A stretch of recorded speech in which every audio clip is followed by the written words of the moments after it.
just the lesson, Lord. Lord, help all the teachers downstairs, upstairs, teach their students lesson. Let the students find something in the lesson, and if you're not saved, get saved. In the name of Jesus, we pray. Amen. Okay, who have we been studying about? David. We've been studying about David's life. And I want you, say your verse again. Say the verse. You can read it. I don't care. Read the memory verse for this week. Be not deceived, God is not mocked, for whatsoever man soweth, that shall he also reap. What do you think that means? What do you think that verse means? Whatever a man soweth, he shall reap. What do you think that means? Uh-huh. Well, What do you think it is, Chucky? if a man does something bad, he should pay for it. Okay. What it means is whatever you do in your life, you're going to have to reap or the consequences of what you do. You understand what that means? Okay, so if you do good things, you're going to reap. Sowing and reaping is about planting. Whatever you plant, that's the tree that's going to come up. You're not going to plant a mango tree and get avocados, right? You're not going to plant a tree of flowers and of orchids and get an avocado. Whatever you plant, whatever that seed is that you put on the ground, that's what's going to come up, and that's what you're going to get from that tree, right? You don't get something totally different from what you sowed. The same thing happens to you. However you live your life, whatever you sow, whatever you do, whether it be good or whether it be bad, that's what you're going to reap. Good morning, Bethany. Come and sit right there in the middle. And I'll get your stuff later. So whatever you sow is what you're going to reap. So you have to be very careful how you sow, what you put in your ground of your life, so that when you get ready to reap, to collect, to pick up, that it is not bad things. Okay? Now we're going to look at David's life. What did David do that was not pleasing unto God? We studied that last week. Yes. He sinned. How did he sin? What did he do, Bethany? He looked at a naked girl. Not only did he look at a naked girl, what else did he do? He married a girl that was already married to somebody else in the war. Well, Wait, he committed murder? he committed murder. Yes. Oh, Yes. He lied. He lied. I was gonna say. He committed adultery. He committed adultery, which is the first thing. He slept with a woman that wasn't his wife. Okay, and then he killed her husband. Now, what was he doing at that moment? He was sowing.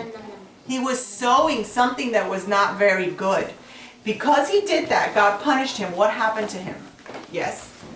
His son died. His son died. But not only did his son die, God also told him that because of that, the sword would never leave his house, which meant that not very good things were going to happen to his family because of what he had done. God forgave him.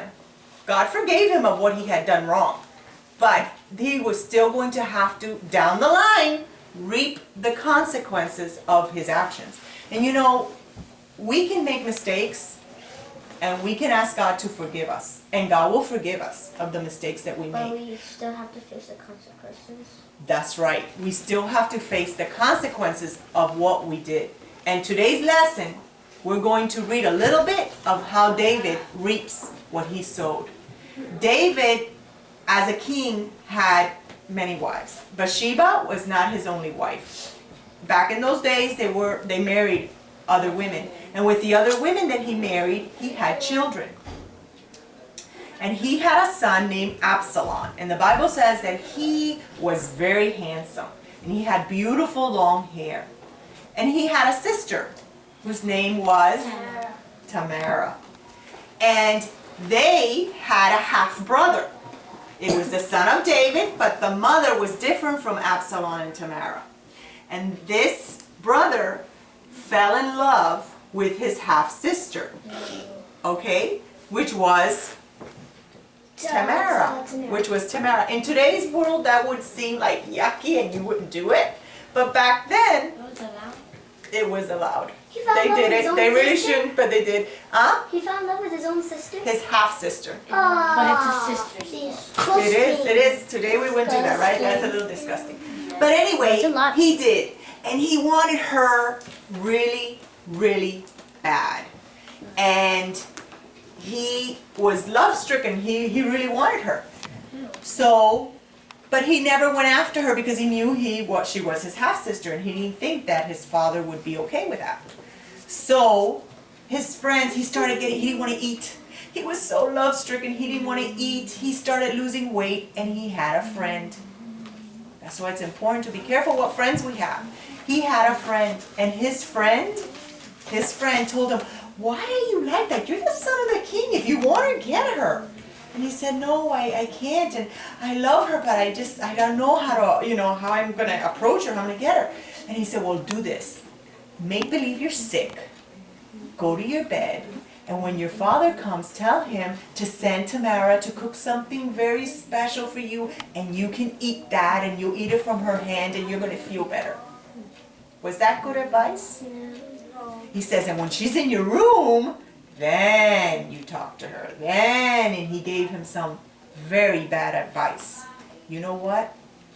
You need to be careful who's your friend. Because friends can either help you or they can really mess you up. And you know what happened? He did it.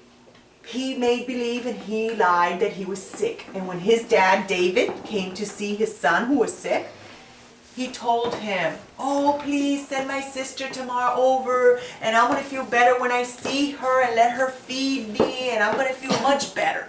Let her come." And so David, who probably had no idea what was going on, sent over Tamara. And when she came to feed him, guess what? He grabbed a hold of her. And I got a feeling that she kind of liked him too by her response, because she told him, "Listen, this is not right. Tell my dad, David, tell our father, and I'm sure that he'll give me, and we can get married. There won't be a problem. Just talk to him." But he didn't want her. He wanted her now. How many times we want something and we don't want to wait to get it right? We want it now. And sometimes we do things behind our parents' back. Because mommy said, "No, you can't have it now. Maybe later on, but I want it now." Did you ever see Willy Wonka? And the little girl that "I want it now"? Well, that's what happens to children sometimes. I want my money and I want it now. Yes, and that happens to people. They want it now, and they don't want to wait until God gives it to them, or until it's the right time. They want it now. And so you know what? He wanted it now. Patient. And you know what he did against her will? He took her. He raped her. Is really what he did. Yes, ew. He did that. And you know what? After he did that, he hated her. Remember how much he wanted her? After he had her, he hated her. The Bible says that he despised her. And he didn't want her. He didn't want nothing to do with her. Do you know how that made her feel? How do you think that made her feel? Sad.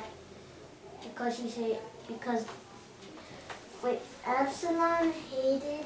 It wasn't Absalom. It was his brother. Oh yeah, her brother hated her, which she was his sister. Yeah, but how do you think you would feel? Mad? Hurt? Yes? Guilty?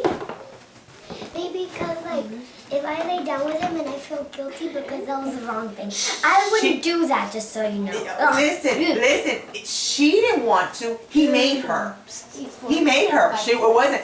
And she went home, and the Bible says that she had a beautiful clothes of many colors, and she ripped it, and in those days, to show grief or sadness, they would put ashes in their head. And she went home, and she was very sad. And guess who found out about it? David. No. Absalom. Her brother Absalom found out about it, and he was very upset. And he was out to get his brother. And what did he do to him? He killed him. And I'm not going to go into the story of how he killed him, but he killed his brother for what had been done to his sister. Now remember, what did God tell David was going to happen to his family because of what he had done? That's going to happen? The sword was never going to leave his family, right? This is a little bit of David reaping what he sowed. His own children are fighting and killing each other. So you see, many years had passed. When that happened, maybe these boys were little. Many years had passed, but guess what? God doesn't forget. Remember the verse, God cannot be mocked. Do you know what that means, mocked? It means made fun of. What God says, it may take years for it to happen, but it catches up to you, and it does happen. God keeps his promises. And sometimes people forget, and children forget, and they think that, oh, I'm little and I'm going to do whatever I want, and then maybe when I get older, I'll get saved. And then everything is going to be okay. I'm going to have what I want, I'm going to get what I want, I'm going to dance all I want to dance, I'm going to do everything that I want to do. And then when I get older, then I'll go back to church with my mom, and then I'll go to the altar, and then I'll get saved, and then everything is going to be okay. And then I'll go to heaven, and I'm not going to go to heaven.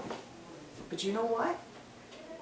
Whatever you sow, whatever you do along your life, you're going to have to pay for that. Regardless of whether you get saved later on or not. And you know what? Who told you you can get saved later on? Is there a promise in the Bible that says that God has to save you later on? There isn't. If God talks to you and he touches your heart and he's talking to you now, you need to be saved now, and you don't do it, God doesn't have to talk to you again. God doesn't have to forgive you later on. That's not promised. So whatever you sow, and let's say that you do come back, and let's say you do get saved, you're going to have to pay for everything you did in between, especially this group. You know why? Because you know. You're different from somebody who comes out of the street and has never heard the truth, has never heard the gospel, doesn't know anything about God, and they get saved. That's different than children that have known God, known the truth, know what sin is, and then you go off and you do it anyway. Your punishment, not punishment, but you're going to have to pay for that, maybe a little more than the one who didn't know anything, because you knew. And so what happened with Absalom was he had to leave because he knew his father was going to come after him. He killed his brother. And so he went to live with his mother's grandparent, or his mother's parents, his mother's father, I believe it is. He went to live with him, and he was gone. And now David was not only sad because he had lost a son, but he had lost two. Because he loved Absalom too. That was his son too. And his son had fled, had left. And his other son was dead. And his daughter was in mourning because she had been raped. So his family now, do you think that they were happy now? No. So one person action affects everyone. That's important to know, because you know what? Sometimes when children grow up, or when you do something, you think, it's my business. I want to do it. That's just me. It's my decision. Well, guess what? Your decision doesn't just affect you. Momentarily, at the time, maybe you think it's just affecting you. But you know what? It doesn't. It affects the people that are around you, that love you. When David did what he did, he thought, that's me. I'm the king. I can do whatever I want. I'll go ahead and take what I want. But guess what? Later on, his decision affected his loved ones all around him. And you know what? The decisions that you make now and later on, because you guys are growing up and you're going to become teenagers. And I've told you over and over again, things are going to change in your mind. Now when I talk about boys, the girls go, ew. Yes. And when I talk about girls, the boys go, ew. But guess what? There will come a time when it won't be ew anymore. Right now, you think my friends don't influence me. I do whatever I want. I do what's right. But guess what? There will become a day where your friends, if it's not there already, where your friends are going to be very important to you. And sometimes what they say will be more important to you than what your mom and dad are telling you or what you're hearing here in church. And they're going to influence you and going to tell you, don't listen to your mom. Tell her that you're going to bed, and when she goes to sleep, you know, you get up and come to the party. And you say, sister, I never in a million years do that. Well, let me tell you, the devil can take you to a place where your friends become so important to you that you will do things that you didn't think you were going to do. And you know what? It can really get you into big trouble. So you need to, right now, make a decision in your mind and in your heart that you're going to be careful with what friends you have. Because what happened to David's son? He heard his friend's advice. He didn't think of doing that. He was love-stricken and he loved his sister, but he had done nothing about it. It wasn't until his friend told him what to do and stuck it in his ear that he did it. So you need to be careful what kind of friends you pick now and later on, because they can entice you to do things that you would have never thought that you would have done. But they will put it in their ear, in your ear. So you have to surround yourself with people that are godly, that are good, that are Christians, that have the same standards that you have and that you've grown up with. Remember that, because look what happened to this boy for listening to his friend. He got killed. And do you know what? I know children that one day sat in Sunday school class just like you, and I tell you this all the time because I want you to remember that one day sat here in Sunday school class just like you, dressed beautiful like you, saying about boys and about girls, and you know what? Their lives ended very young because they listened to their friends and allowed their friends to what's the word I'm looking for? To influence what they were thinking and what they were doing. So these lessons that we're learning here in Sunday school class, I don't want you just to listen to them and say, Sister Rohdes, I'm not thinking. I want you to store them in your heart, because one day, when the time is right, I want you to pull them out and remember what I'm telling you. So Absalom runs and goes to his grandfather's house. And while he's there, he spends there 2 years there.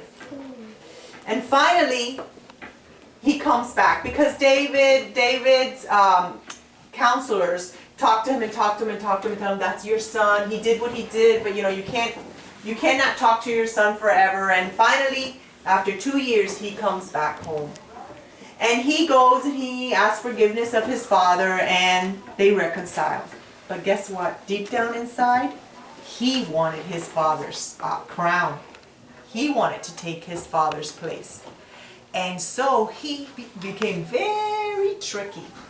And you know what? In front of his daddy, it was all smiles and it seemed like he was okay. But behind his daddy's back, he was trying to turn the people around and tell him, listen, if I become your king, I'm going to do things better than my father. Why don't you come with me and align yourself with me, and if you help me become king, I'm going to change the things you guys don't like about my father.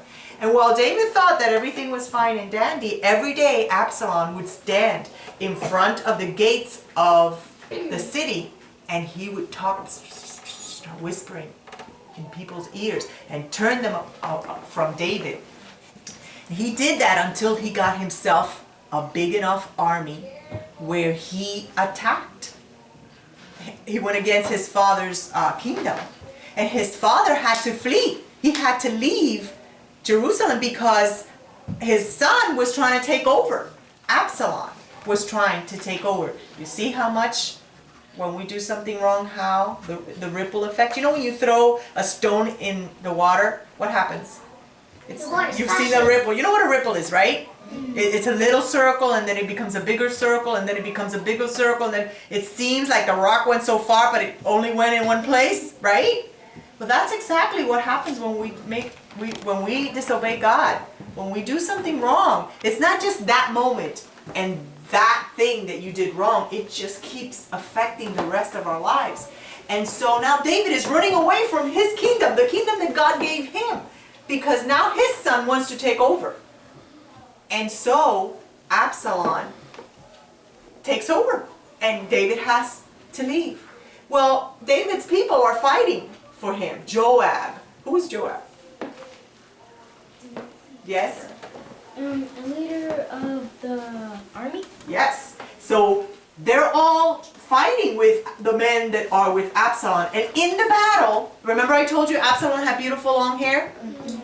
In the battle, Absalom runs away with a mule and his hair gets stuck on a tree. And the mule leaves and he's hanging on the tree. When the men from David find him like that. Joab?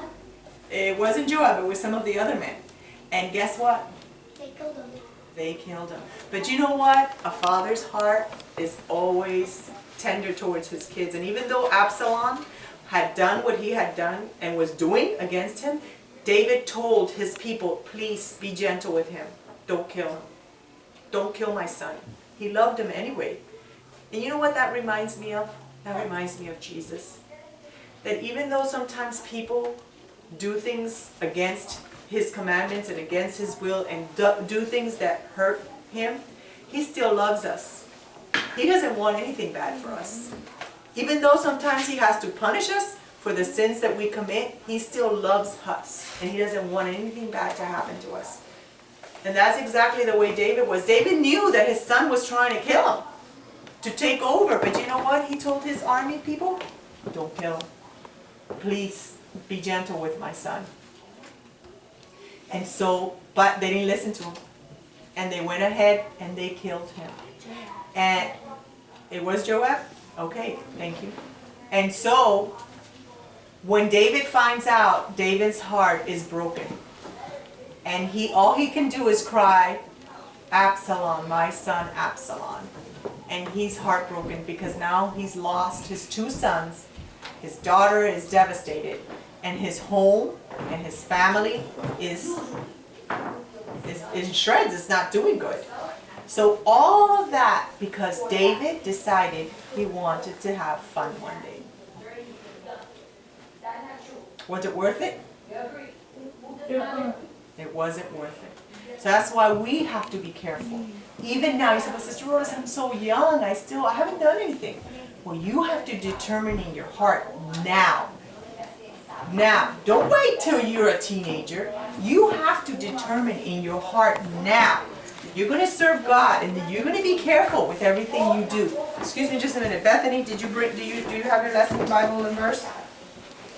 I have my Bible, and I don't have my lesson, but I do have my verse. Okay, I'm going to take your word for it. I don't know what today is, the 23rd? 20. Here, brother. You have to determine right now in your hearts, right now, whether you're going to serve God, whether you're going to listen to friends. Because right now, how many of you have ever had, and I want you to be honest because it's happened to all of us, how many of you have ever had a friend who's ever tried to tell you or convince you to do something that wasn't right? You? Can you share it with us? Okay. One time, a friend of mine in 5th grade, he told me a bad word to a friend of mine, and she was really nice to me. And they were like, "But why do we have to do it? What has she ever done to you?" And they said, "But do it because I'm telling you to." And you see how they can then, really be yeah, pushy? and then I said, "Okay, whatever." And I told it to her, and I felt bad because I told it to her, and I really felt bad. Like, I'm sorry, he told me to. And I told my teacher, and he got in trouble, and he went to the principal's office. Okay. What could you have done differently? I could have just said to him, "I don't want to do that," or. And why did you feel that you had to do what your friend was telling you? Because like he's my friend, and I kind of trust him a little bit. You know what that's called? But That's called peer pressure. Peer pressure. Have you guys ever heard of that? No? Say it with me. Peer pressure. Peer pressure. Okay. Peer pressure is when someone is influencing you, telling you, do it, and they're putting pressure on you. And because they're your friends, and you don't want to be embarrassed or make them feel bad, You do what they're telling you. That's called peer pressure. Okay? Don't ever do what anybody's telling you to do that goes against what you know is wrong. Not only because you don't do that, because you're going to hurt somebody else, but because you're going against God's laws. Who are you hurting the most? You're hurting God. You're hurting Jesus who saved you. If you're saved, you have to have a standard. And you have to know what's right and wrong. And you have to set a standard and boundaries. I'm not going to do this. I don't care if you're my friend. I don't care if you're my dad. Because if you do that for your friend, what if your unsaved mom comes and tells you, hey, the phone is ringing. Tell them I'm not here. It's a split moment decision that you have to make. Am I going to do it or am I not going to do it? You have to have it decided in your heart that you're not going to sin against God no matter who tells you. Your best friend, your mom, your dad, who you love the most right now. Nobody can make you do what is wrong because you have made a decision to serve God and to live for Him and to follow His commandments. So if that's set in your heart, thank you for being honest and sharing that with us, but if that's set in your heart, you should never allow anybody to change your mind. No matter if your friend says, if you don't do it, I'm not going to be your friend anymore. I don't care. Jesus is my friend. I'll find somebody else. And you say, Sister Rose, that's easy for you to say because it's not your friend. No, I've done it before. I'm sorry. I'm not going to do, my husband was saved once and he's not saved anymore. And if I would allow what he wants me to do, I wouldn't be in church today. But you know what? I don't care what he says. I don't care whether my daughters are in church or not. I'm serving God because I love Jesus and Jesus died on the cross for me. And I don't care how much I love you. I'm not leaving Jesus for anybody. You have to make that decision and set it straight in your heart. Has anybody else had a situation like that you'd like to share, Bethany? Thank you for sharing that with me. And I'm glad that you made the right decision. I hope that you also talked to God in prayer about it. One time, it was a PE day and I didn't want to do PE. And I told my friend, I don't want to do PE today. So she told me, oh, just pretend you're sick so you can go home. And I told her, no, I'm not going to do that. That's a sin.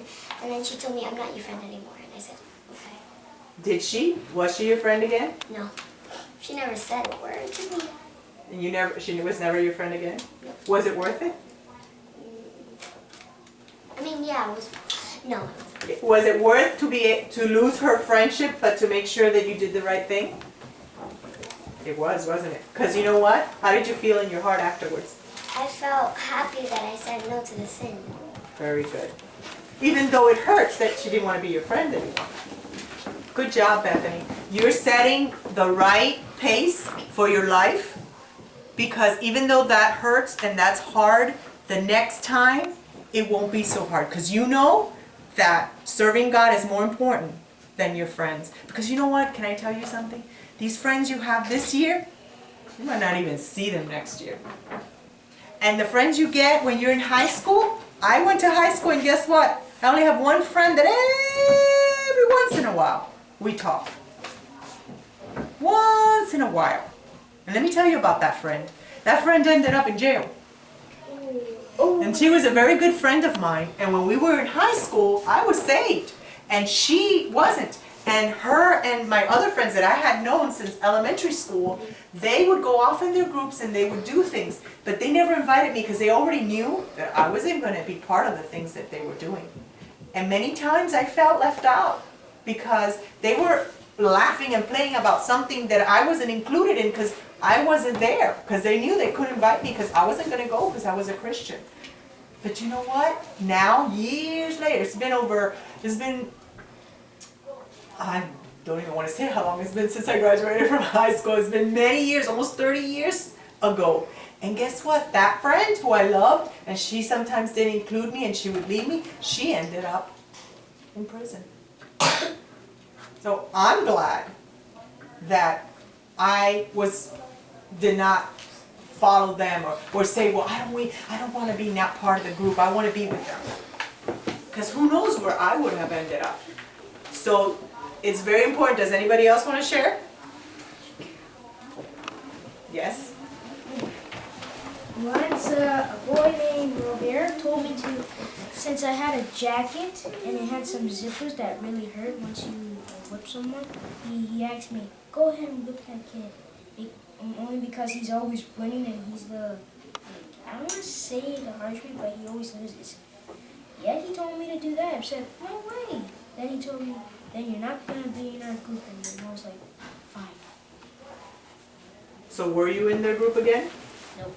Nope. How did you feel about that? I was really surprised. I never heard him say that before. Except, I was like, Do you think he was your real friend? Do you think a real friend would do that? no, not really.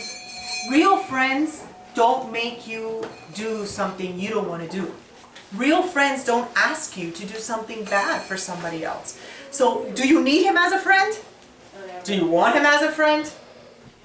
No. Surround yourself with people that are kind and nice and that you could do good things with. Not people that are pushing you to do bad things. And remember this, because some of you are either starting middle school or you're going to be going into middle school. And that's where the peer pressure is the worst. Because they start pushing you into doing things that are bad, things that are wrong, things that are mean. And girls could be the worst. They could be the most vicious, is the girls. Yes, they can. They could be the meanest. People think that it's the boys because the boys like to fight. It's the girls. So girls, this goes for the boys too, but girls, keep your hearts pure. Make a decision to serve God, to live for Him, to stand up for Him. Don't be bold. Don't be scared. If a friend is trying to make you do something or pushing you to do something wrong, you don't need them as a friend. Say thank you, but no thank you. Because remember, the decisions that you make now, even though they may seem very little and very inconsequential, may seem like they're not going to hurt anybody, you're going to have to reap later on those consequences. Okay? And there's a group of people here that can tell you, and I know the brother, he has some stories to say. He can tell you some stories about his life, about how what we reap, we end up, and how, and I don't know if you want to turn that off, and Not good. it's not good. It's not good. They could push you to do things you never thought you were going to do. So stay pure, live for God, and don't forget these lessons, okay? God bless you.